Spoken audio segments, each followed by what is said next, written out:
This is why you should not just rewrite your notes when you are studying, especially if you're in the college level na, kasi kukulangin ka sa time. It takes too much time. And also, more often than not, yung mga questions in college level is most likely on application na. And just simply rewriting all of those will not make you retain it.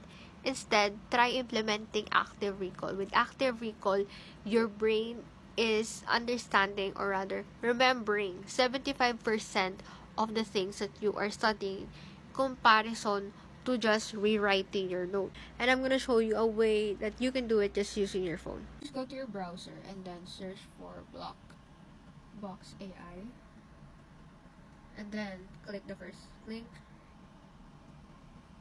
And then once you're here, pick the new builder and then select the AI apps, and then enter this prompt. Wait. There.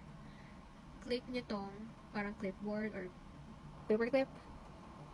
Then you add your file. Okay, I've added my file. Send, and then just wait for it to generate. So this is what it looks like after it's done. Ito yung flashcard where you can show the answer, correct or incorrect. Then some study tips here, and then also meron ako nilagay dito na AI chat, which is yung nilagay ko sa prompt.